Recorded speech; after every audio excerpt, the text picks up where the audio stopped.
Hello, my name is Marcelo Perez, and this is my Physics 6C pencast. I was assigned homework number 1, problem number 34, and the question asks us, what is the force on the 1 nanocoulomb charge in the figure to the left? Give the answer as magnitude and direction.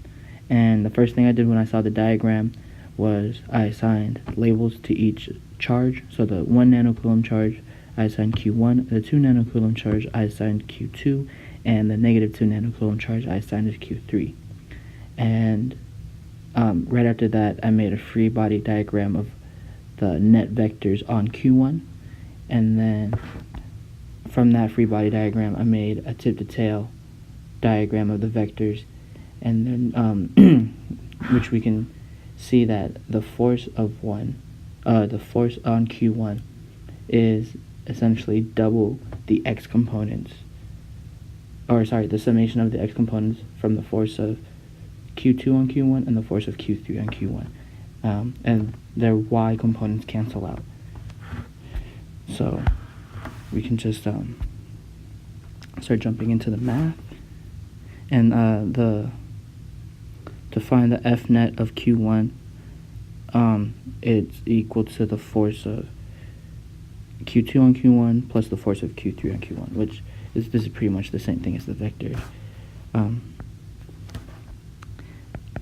We can start filling stuff in, and the equation we're going to use is the force equation for point charges, and pretty much we know the direction that it's going to be going in from the vector diagram, so we can keep everything in magnitude for now until the end. And we can start filling this in, so 9.0 times 10 to the 9th nanometer squared coulomb squared times, 1.0 times 10 to the negative 9 coulombs times 2.0 times 10 to the negative 9 coulombs. And then we put all this over 0.010 meters squared, and this cancels out to meters, coulombs, and then we're left with just newtons.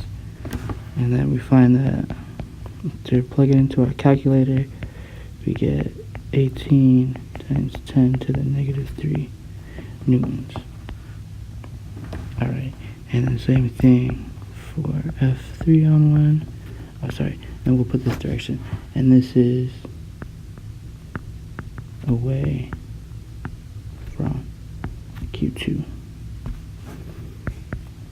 Alright, and we get K of Q1 times the magnitude of Q3 all over R1 and 3 squared, and then we fill those in, and we get 9.0 times 10 to the 9th nanometer squared coulomb squared times the magnitude of Q1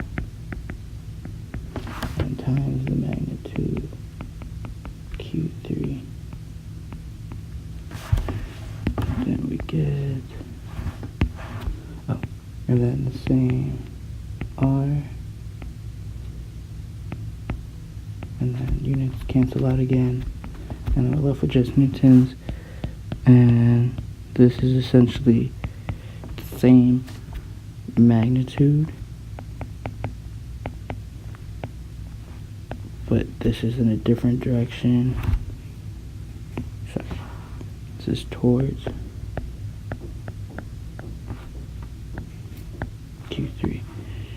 And then now we can break this down into components. If we want to write this in components, we could also write it as, since the angle is both 60, we can use that angle to find the x component.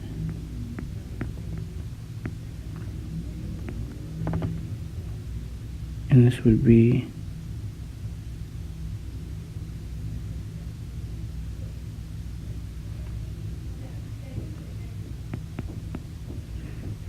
cosine of 60 degrees in the x direction plus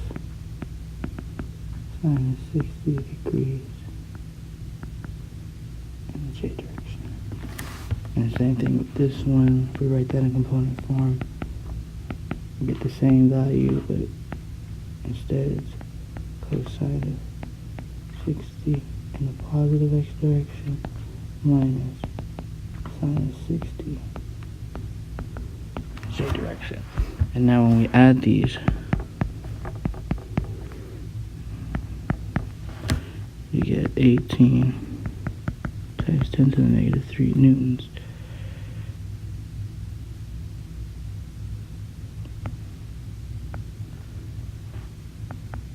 It's cosine of 60 degrees.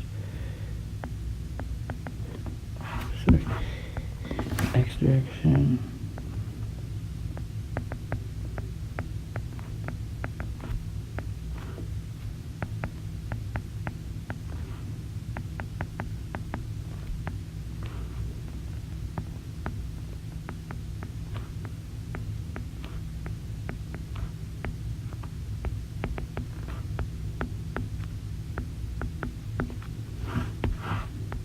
What happens, like I said earlier, the x directions cancel out, and then what we're left with is f of 1 equals 2 times 18 times 10 to the negative 3 newtons times cosine of 60 degrees, and the x direction is equal to 2 times 18 times 10 times 1/2 in the x direction. These cancel out, and what we're left with is the net force on 1 equals 18 times 10 to the negative 3 newtons in the x direction. And that is our final answer. There we go.